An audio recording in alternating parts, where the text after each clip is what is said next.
जय हिंद दोस्तों, सैनिकों की पेंशन में एक बड़ा नियम धीरे से सरकार ने बदल दिया है। हाँ जी दोस्तों, मैं फिर कहता हूं, सैनिकों की पेंशन पर चुपके से एक नियम बदला है। उसका क्या असर होगा सैनिकों के ऊपर, और इसमें बात की जा रही भेदभाव की।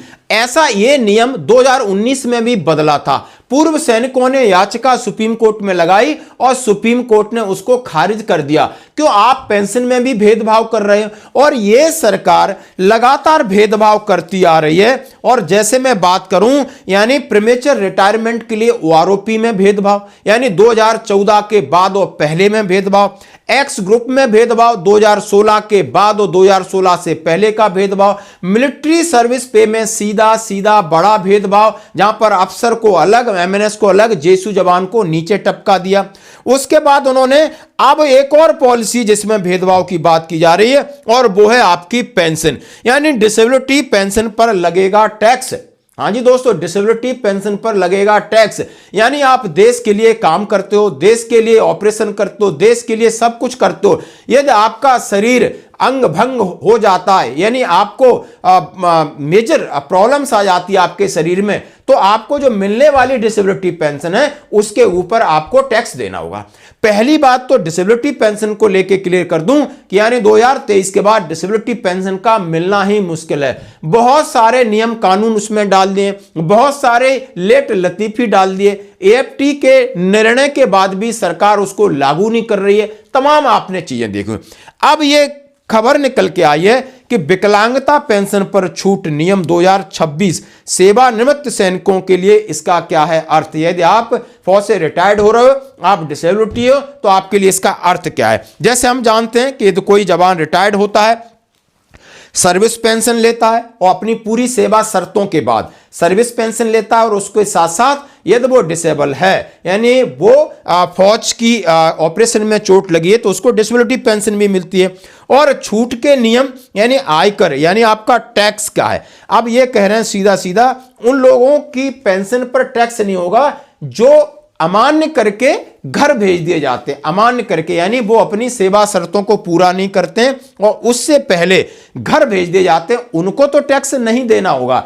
और बाकी के जो सर्विस पेंशन भी लेते हैं, सर्विस कंडीशन पूरा करके आते हैं, इसके साथ डिसेबिलिटी, वो उनको बोनस समझ रहे हैं, यानी वो आपको चोट नहीं है, वो आपको बोनस है, उस पैसे में से आपको टैक्स देना पड़ेगा। सरल शब्दों में कहें, यह नियम नए अनुसार आयकर छूट केवल उन रक्षा कर्मियों पर लागू होगी जिन्हें सैन्य सेवा के कारण हुई सेवा से बढ़ गई विकलांगता के कारण सेवा से अमान्य घोषित कर दिया है। अमान्य घोषित कर दिया है, यानी किसी सैनिक को विकलांगता के कारण चिकित्सीय रूप से सेवा मुक्त कर दिया जाता है, उनको छूट रहेगी, उनके ऊपर टैक्स नहीं लगेगा। यदि कोई सैनिक विकलांगता के बावजूद सेवा में जारी रहता है तो उसे यानी छूट नहीं मिलेगी।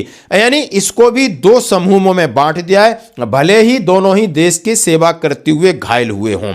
यानी वास्तव में चिकित्सीय रूप से पदान्वित होने वाले सैनिकों को तुरंत सेवा मुक्त नहीं किया जाता है। इसकी बजाय से कई फौज के अंदर बहुत सारी सेवा हैं, यानी शेल्टर अपॉइंटमेंट के जरिए काम करते रहते हैं, और उनकी पेंशनेबल सर्विस हो जाती है, तो उन्हें नॉर्मल पेंशन, डिसेबिलिटी पेंशन भी मिलती है।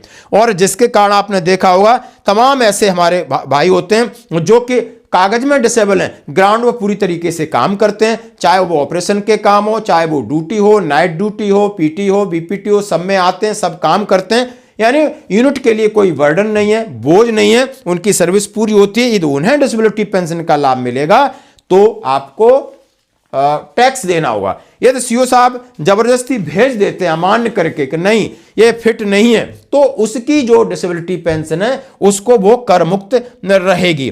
और ऐसा ही मामला 2019 में गया था, और वहां पर माननीय सुप्रीम कोर्ट में इसके ऊपर याचिका लगा के खत्म कर दिया था। सुप्रीम कोर्ट ने कहा है कि डिसेबिलिटी पेंशन को दो भागों में मत बांटिए। अब बात आ जाती है कि इस टैक्स से पूर्व सैनिक इसको अन्यायपूर्ण क्यों कह रहे हैं और परिवारों पर वास्तविक जीवन का क्या प्रभाव है। यानी कह रहे हैं कि हम एक अवस्था में रिटायर्ड हो रहे हैं, डिसेबल अवस्था में, हमारी उम्र है 35 से 40 साल, घर की लायबिलिटीज है, तो हमें कौन सी लाखों रुपए पेंशन दे रहे हो। डिसेबिलिटी पेंशन 5-7 हजार मिलती है और सर्विस पेंशन 20-25 हजार मिलती है। अब हमारे पास शरीर भी उस काबिल नहीं है कि हम सरकारी जॉब कर पाए, हम बिजनेस नहीं कर पा रहे, हमें देखभाल के लिए हमारी फैमिली और हमें किसी दूसरे की मदद लेनी पड़ रही, तो पारिवारिक जिम्मेदारी बढ़ जाती। खासकर जेसीयू एनसीयू जवानों के लिए विकलांगता पेंशन उनकी मासिक आय का एक बड़ा हिस्सा होती है और उनकी मासिक उनकी घरेलू जिम्मेदारियां ज्यादा होती हैं और उनका शरीर काम नहीं करता है। तो सरकार को ऐसे डिसीजन लेने में थोड़ा सावधानी बरतनी चाहिए और जिससे सैनिकों के मनोबल पर असर पड़ेगा, चाहे वो सर्विस के अंदर है या सर्विस के बाहर है। इससे सरकार बहुत बड़ा रेवेन्यू इकट्ठा नहीं कर लेगी, लेकिन सरकार की नीयत पर सवाल उठा रहा है कि आपको शर्म आनी चाहिए, जो अपना शरीर झोंक करके आते हैं, अब आपने उसमें भी टैक्स में घुसेड़ते जा रहे हो। ये शायद सही नहीं। तो आपकी इसके ऊपर क्या है प्रतिक्रिया? धन्यवाद।